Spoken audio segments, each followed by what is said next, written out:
Hey guys, we're here with a special guest today, DDS13, who is currently high rated on Dueling Book in the top 50 with Evil Eye of all decks. So maybe I'll get you to introduce yourself, maybe why you're playing Evil Eye of all decks. Yeah, thank you for having me. I decided to go with a deck from Photon Hypernova that just was really overlooked. And like my initial thought of Evil Eye when I read the support was that it was pretty incredible. Like they got two new cards, a new level 3, which is Basel Trice, and a new spell card in Evil Eyes Unleashed. Okay, So well maybe we can just get right to the deck list and you can sort of explain these new cards as well as the ratios. So we do have the three Circle, the yeah, three, oh no, sorry, two Basilisk and the three Basiltris, or two Basiltris, sorry, I just do not know any of these cards. no And the one worries. Kato, I don't even know how to pronounce it. So maybe you can just walk us through in terms of what these cards do and also what why the ratios. Okay, so this deck can kind of is somewhat similar to Invoked in the idea that you have a really good normal summon. So you have Sergio as your Alistair, you have a field spell that searches for it, and you have your new card, which is Evil Eyes Unleashed, of course, and that can also be kind of like your invocation in this case. So Sergio is basically the Stratos of the deck. On normal summon, you just get to add any Evil Eye card, and if it's equipped with Evil Eye of Selene, which is our primary equip spell, that basically makes everything go around. If it's like equipped, you can, as a quick effect, just pop a special summon monster your opponent controls. But the level 4 Evil Eyes and the Links have mandatory effects that apply on the next standby phase when you use their effects. So in the case of Sergio, you'll have to pop a card you control as your maintenance cost. As far as the other level 3s go, I'm on to Basilisk because it's a nice extender alongside the other level 3s, which I can use for rank 3 plays. But the neat thing about Basilius is that it functions as a foolish burial goods for the deck. It's a special summon from hand, and one of the equips, which we'll go over later, is also like a searcher for spells by banishing itself. As for like one of the new cards, the Basel Trice, this card's really good. It's basically Vistex's version of IP Masquerena. So as a quickie, you can special summon this from your hand or grave, but it gets banished when it leaves the field. So if you just use it for an Xyz summon, you can still keep it in grave, which is nice.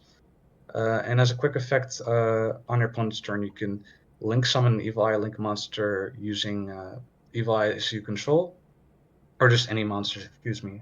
But the unique thing about this is that you can also use your equip spells as link material. So it makes even kind of bad hands still playable because you can actually just link away a Selene and this card, and you can just make the link to with that, like at worst, which is really nice. And Kotobo Pass is like the last level 3. This is like the one that a lot of Evil Eye players choose to not play, and I kind of get why, because it fulfills a similar role to Basiltress, where it can summon itself from the grave.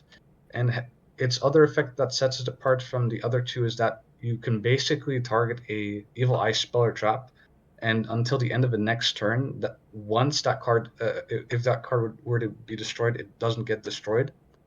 So I find this pretty nice because against some decks they'll just have ways to just pop your back row, be it like trap tricks with Myrmilio because it's not like once per turn, so they can just keep popping with their Myrmilio, and that's kind of annoying for your deck because you want to keep Selene on the field so you can facilitate your links and your Sergio. As for the non-evil eye stuff, I'm on the 3 Ash. I would consider this like my worst hand trap of the 3 I'm playing in the main, because it's usually only really good against branded and some rogue, especially against cards that like go -1 for their cost, like Signet Mining. But beyond that, this card just tends to not do too well, except for like branded and labyrinth. But like against those two, it's really fantastic. I'm on two Nibiru. Um, yeah, this card's just great against Cash. It's really good against Rogue, but I didn't want to like play too many of this because there is also just a fair amount of decks that don't have to summon 5 times, and Cash players sometimes don't even choose to go for uh, more than 5 summons and just go on a Rise Hard Pass, which has become increasingly common from what I've seen. And then I'm just on 3 Extravagance. One thing I'll note with this list is that this is mostly based on what I own myself. So if anyone else just wants to play Prosperity or something, you're free to do so. Um, you can definitely like change a couple of ratios and add some different rank 3s in that case. But I just choose extra because I can afford it. But also, it's nice to have extra cards in your hand, especially for a deck that does lose a bit of card advantage or goes break even a lot in a lot of its activations. 3 Book of Moon. This is also really nice. It gives the deck a fair chance against Kashtira going second as well, because if they just pass on a Rise Heart, you can just slip it down and go off from there. But also going first is just getting good against their special summon. And like in some niche scenarios, if you use your Sergial normal summon, you can just chain the Book of Moon to insulate it from like an Imperm or something. And there are scenarios where you would actually want to do that because you can then just go from there and play with your with your level 3s and possibly like make a Zeus or make your other links. So then on to the other new card, which is Evil Eyes Unleashed. This card, when I read it initially, when it got revealed, it just read like a custom card to me. It's like insane. Um, you just send an Evil Eye monster and Evil Eye spell or trap from your deck to the grave, and then you get to add any Evil Eye equip spell from your deck to your hand. But for the rest of the turn, each time you activate like any Evil Eye card, or I mean a non-Evil Eye card or effect, you lose 500 life points, which is like barely a restriction. In fact, sometimes that might actually help you because this deck can actually take advantage of having low life points. So this is insane because you can dump the Basel Trice or the Kotobo Pass, and this is for cost, by the way. So if they choose to ash this, you're only not getting the equip spell from your deck to your hand, but like you still have a spell engrave, which can be the Selene, which can recur itself. And also like the last part about Unleash is also fantastic. And basically, it says that if you link summon an Evil Eye Link monster, you can banish it from the grave and equip an Evil Eye equip spell to an Evil Eye Link monster you control. So this goes in hand with Basel Trice because you're going to summon the Evil Eye Link monster on your opponent's turn, and then the Unleashed will trigger so you can equip one from your grave, which is nice. And the other 2 equips, so Selene and Gorgoneo. So Selene is like the primary one for this deck, where it basically gives an Evil Eye monster that it's equipped with like targeting protection, card effect destruction protection, and battle protection, which is really great because some decks actually can't deal with that very well, especially going second. Like Trap Tricks, I've had Marincess, for example, where they really just couldn't really find a way to out this, especially because the targeting protection just insulates you from wave, but also like they would make like an Aqua Argonaut, so like their new Link 4, and then I could just use Sergial to pop it, and yeah, they just scoop because they didn't really have a way to out it. Um, so the Gorgoneo is the other card. Oh yeah, I forgot to mention about the Selene. You can banish or well, actually, there's more to it. Each time you activate the equip monster's effect or an Evil Eye spell or trap, but not a spell trap effect. That's something I get called out on a bit, but that's not the case. Uh, your equipped monster gains 500, and then you lose 500 life points, and the attack gain remains if it leaves the field, even. So that's pretty nice. And the attack gain will matter in a bit when we get to the link. Uh, Also, like once per turn, you can just banish an Evil Eye spell trap from your grave and pay 1,000, and you just get to set this card. So it's always going to be recurable, which is nice for as long as you can pay life points. And yeah, it can be a bit costly, but there is just a way to make that life point cost just pay off in the end. And that's the other equip spell, which is Gorgoneo. So this takes advantage of the low life points that you'll have, and basically it becomes like Selene if it's on the field. And while your life points are lower than your opponent's, you gain your monster gains attack equal to the difference, which is really good for OTKs because oftentimes you'll like have like 2,000 life points or maybe like 4K, but even then, you're just getting like a lot of attack from this, which is insane. And also in the graveyard, this is its most important application. You just banish it, discard an Evil Eye from your hand, and then you just get to add any Evil Eye spell or trap, which is fantastic. Um, Previously, this card was like missing its potential a bit because you had to play Foolish Burial Goods just to get this into the graveyard or link away an Evil Eye with this equipped, which was a bit neggy, but now with the Unleashed, you can just dump it as part of a cost, which is crazy. And it does say that you can only activate one of this per turn, but the neat interaction that I've had come up before is that the Evil Unleashed, its equip effect doesn't activate the card, just it simply equips from the graveyard. So if you're in a scenario where you have low life points and you can get a Gorgoneo in your hand and you have one in your grave and you link summon, you can just equip one from the grave and then you get to activate the other one. So you basically get around the restriction and just get even more attacks. So it just makes OTKs even easier. The other field spell is just like your magical meltdown, except without the protection for your effects. So if it's activated, you just add an evil eye from deck to hand. Then it has another effect that isn't very relevant, but I guess it could have some use, and that's basically where if your evil eye gets attacked with Selene on the field, uh, your opponent also takes the damage that you would take, so that's neat. And its other effect is where if it's destroyed in the field zone by a card effect, you can just target an Evil Eye monster in your graveyard and add it to the hand. This goes with the Surgial effect, where you can where for its maintenance cost you have to pay it. You have to destroy a card you control, so you can just destroy this and possibly like get another Surgial back from your graveyard if you're in a grind game scenario. Then on to the other spells, so like the one-offs. Awakening, this is your monster reborn, but it can also function as a summon from hand. And if Selene is in your spell and trap zone, you get to summon from the deck. Unfortunately, this is not as good as it sounds because Surgial only triggers on normal summon.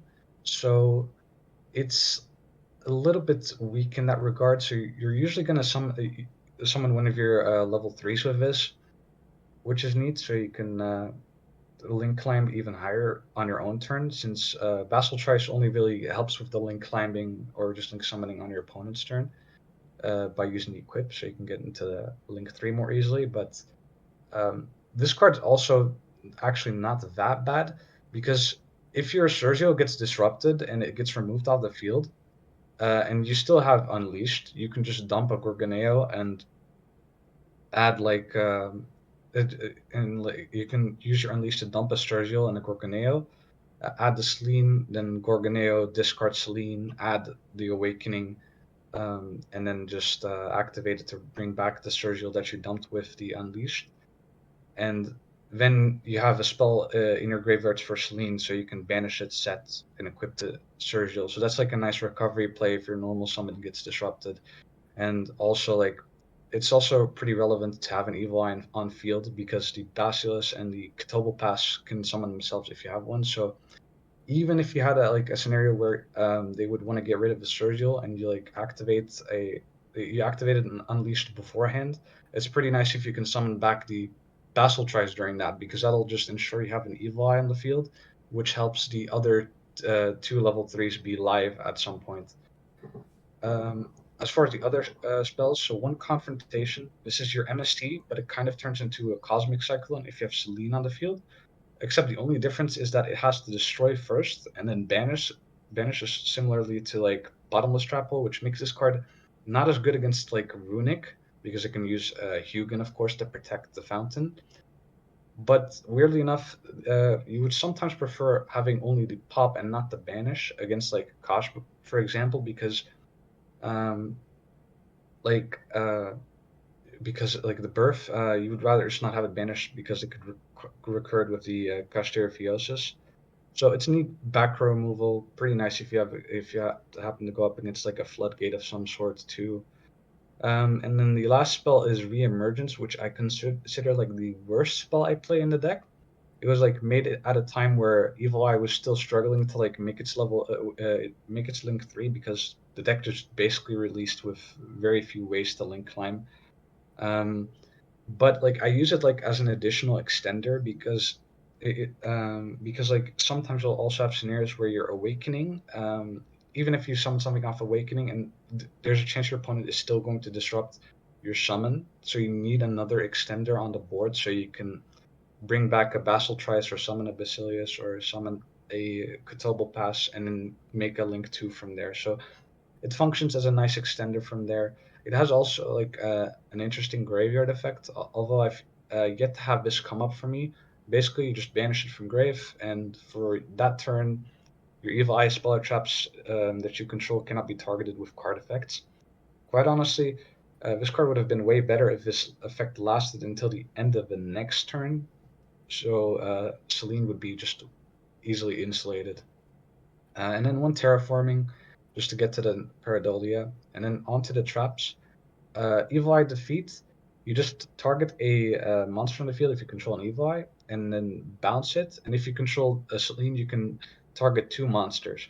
You can also target your own Surgial with this. So if your opponent were to like pass turn and you really need more engine cards, and you have defeat still on you, you can just use this effect to bounce the Surgial and then use it again on your own turn, which is a pretty neat interaction. And then 2 Evil Eye Retribution. This card specifically is the reason why I play this over Trap Tricks in this format, because uh, evenly matched in the main deck is a thing now, which is terrifying. But with a card like this, you can just stop the evenly matched. In fact, there's actually a way for this deck to get around 2 evenly matched, which can also come up. And that's because of Basel Trice, where you could just, in the battle phase, preemptively use the Basel Trice. And if they drop the first evenly matched on you, you negate it with the Evil Eye Retribution.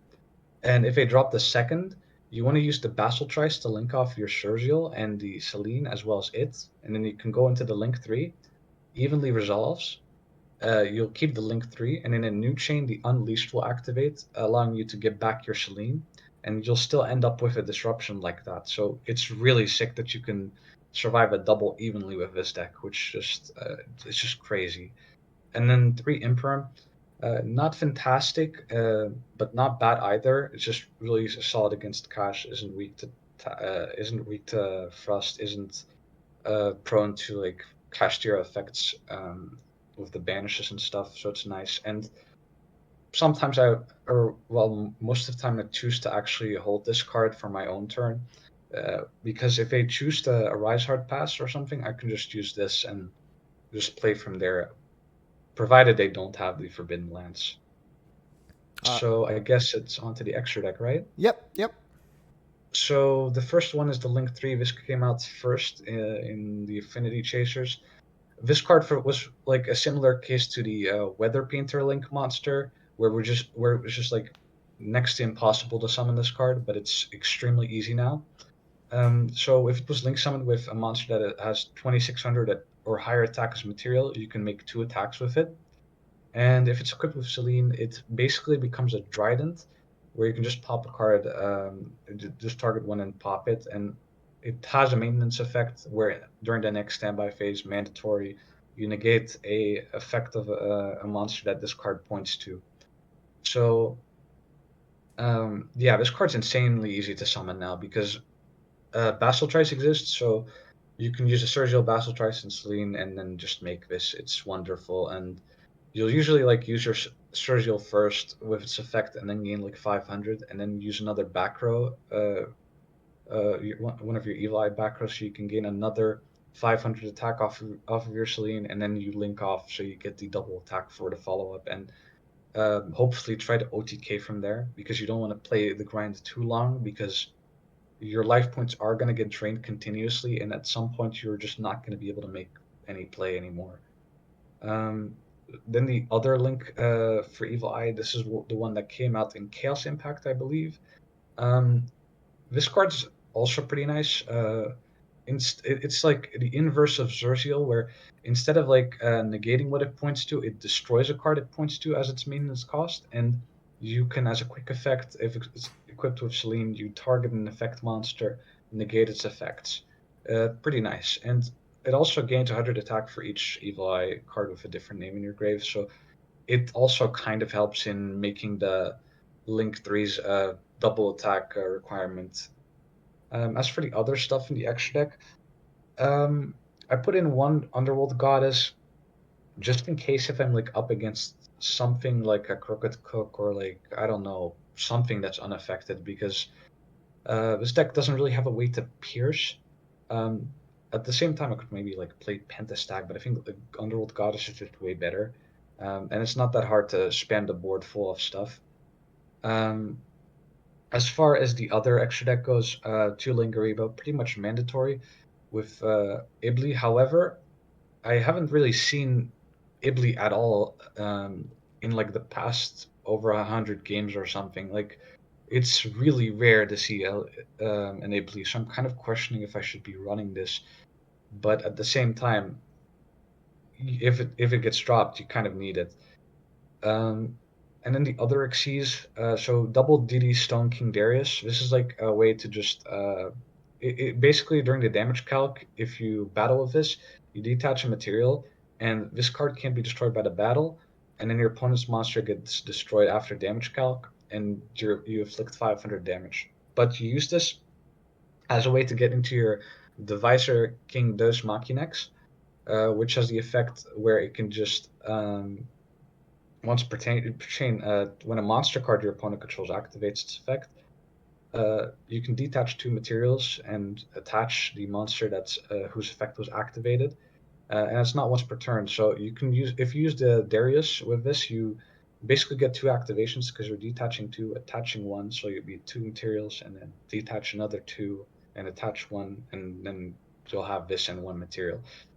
Another interesting thing to note is that it says when a monster card your opponent controls activates its effect, which, if I'm not mistaken, also implies Pendulum Scales, since those are considered monster cards. And well, if you really want to get niche, some Crystal Beasts. But um, yeah, it's pretty neat. But yeah, we play two Zeus.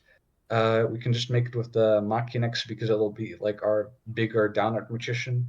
But you can also just make this by just stealing like an Arise Heart or a Shangri Era. You could like if you play Prosp, you could also possibly like fit in an Arise Heart yourself because you can make Arise Heart if your opponent activated Shangri Era. So that's pretty nice because it doesn't have to be your own Shangri Era to facilitate that summon effect. As for the side deck, I'm on three Evenlies. Yeah, with Trap Tricks running around, this card's fantastic. And while I have seen some Fairy um, I've it's not really been much of an issue for me. And like I've not seen Furion being used very consistently, and I guess it may have to do because it's a little bit bricky, possibly. Um, but yeah, the others, 3D barrier. This is extremely good, especially in a deck where you have your own pseudo Infernity barrier. It only doesn't negate monster effects, which is kind of sad. But this just helps you uh, like the retribution also just helps you prevent like cross out designator, which is fantastic, like against Despia. So you can just guarantee this goes off, which is crazy. And like speaking of D barrier, this deck is mostly link based or doesn't even have to use its links all the time. So D barrier does nothing to this, which is neat. One Frost, you have a lot of really good normal spells that are power spells. Your Unleashed is like a card you could search with this. If you go first, you can also possibly like set a dimensional barrier off of this. You have terraforming, which can get to the Pareidolia, which is nice. Yeah, all in all, it's a really nice card. I played two talents. Now, this may seem like a little bit strange because I do play Extravagance, which locks me out of the draws. I primarily want to use this for its effect to steal most of the time. And if Extrav gets negated, you can still have the draw effect be life, which is neat. But yeah, I just use this primarily for against Kosh if I want to steal an Xyz or something. And because Arise Heart's effect, of course, to attach is mandatory, this is just extremely easy to use. Two Dark Rulers. This is for Sprite, but also kind of for Naturi Runic because I really needed like a way to stop Nat Beasts because Nat Beast basically stops this deck in its tracks, which is yeah, it's big Sag. But Yeah, this card's just been pretty nice, and you can of course get it with a thrust, so it's almost like you're playing three, whilst also just having the ability to get to tutor for other cards if you don't need a ruler, and it's just good against like random rogue stuff. It can really just come in clutch. To draw. Now, this is one card that I was initially iffy of because, in theory, I was like, this card shouldn't really be good against Kash because you have Shifter, right? But they'd have to open the Shifter and they tend to side the Shifter.